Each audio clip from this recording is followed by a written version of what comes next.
तो आज बात करते हैं हिंदी व्याकरण के एक बहुत बहुत ज़रूरी टॉपिक की, लिंग। अब ये एक ऐसा विषय है ना जो एग्जाम्स में हमेशा आता है और बहुत स्कोरिंग भी हो सकता है। तो चलिए आज इसको अच्छे से समझते हैं। तो सबसे पहला सवाल जो मन में आता है वो यही है कि भाई लिंग पहचानना जरूरी क्यों है? आखिर इसकी इतनी इंपॉर्टेंस क्यों है ग्रामर में? और इसका जवाब बड़ा सीधा है, क्योंकि एग्जाम में इससे सवाल पक्का आते हैं, हमेशा।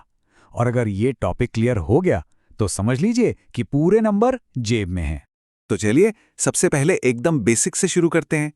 देखते हैं कि लिंग की परिभाषा क्या है और इसके कितने प्रकार होते हैं। अगर बिल्कुल आसान भाषा में कहें तो लिंग का मतलब है शब्द का वो रूप जिससे ये पता चले कि वो पुरुष है या स्त्री। बस सीधी सी बात है, पुरुष और स्त्री की पहचान। हिंदी में ये काफी सिंपल है। लिंग के सिर्फ दो ही प्रकार होते हैं। एक होता है पुल्लिंग, जिससे पुरुष जाति का पता चलता है, जैसे लड़का, राजा, पिता। और दूसरा है स्त्रीलिंग, जिससे स्त्री जाति का पता चलता है, जैसे लड़की, रानी, माता। है ना बिल्कुल आसान? चलिए अब आते हैं इस टॉपिक के सबसे मजेदार और कह सकते हैं सबसे जरूरी हिस्से पर, पुल्लिंग को स्त्रीलिंग में बदलने के नियम। ये वो रूल्स हैं जो सबसे ज्यादा काम आने वाले हैं। और हाँ, एक बार फिर याद दिला दूं, ये नियम एग्जाम के लिए बहुत ही ज्यादा महत्वपूर्ण है, तो इन पर थोड़ा खास ध्यान दीजिएगा। तो नियम नंबर 1, ये सबसे कॉमन नियम है। शब्द के आखिर में जो आ की मात्रा होती है उसे ई की मात्रा में बदल देना है। बहुत आसान है, देखिए, लड़का का हो गया लड़की, बेटा का बेटी और घोड़ा का घोड़ी। सिंपल। अब देखते हैं दूसरा नियम। ये भी काफी इंटरेस्टिंग है। अगर कोई पुल्लिंग शब्द अक या क पर खत्म होता है तो उसे हम इका या का में बदल देते हैं।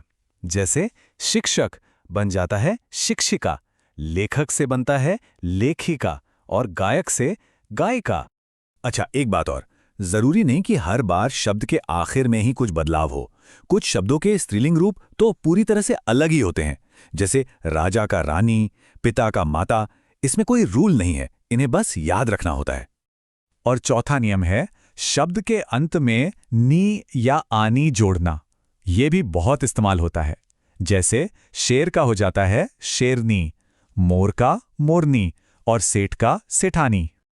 ठीक है, नियम तो हमने देख लिए, पर अब उस हिस्से पर आते हैं जहां अक्सर गलतियां होती हैं और नंबर कट जाते हैं।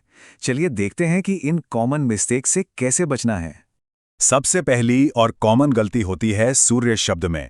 न जाने क्यों बहुत से लोग इसे स्त्रीलिंग मान लेते हैं, लेकिन याद रखिएगा सूर्य पुल्लिंग है।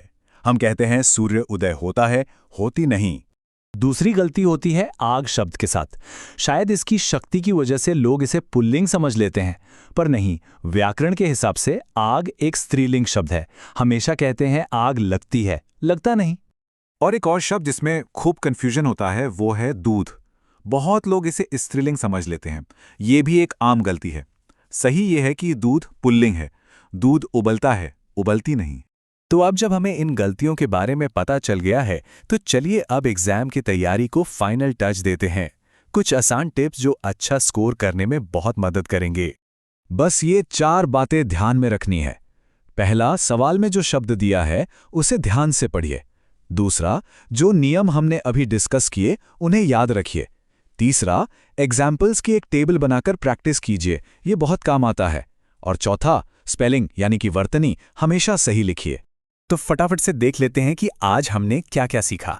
हमने लिंग की परिभाषा जानी, उसके 2 प्रकार देखे, पुल्लिंग और स्त्रीलिंग। और सबसे जरूरी, पुल्लिंग से स्त्रीलिंग बनाने के जो नियम हैं उन्हें भी समझा। तो लिंग का रहस्य तो सुलझ गया, है ना? लेकिन व्याकरण का सफर यहीं खत्म नहीं होता। तो अब सवाल यह है कि अगली चुनौती यानी वचन के लिए तैयार हैं या नहीं।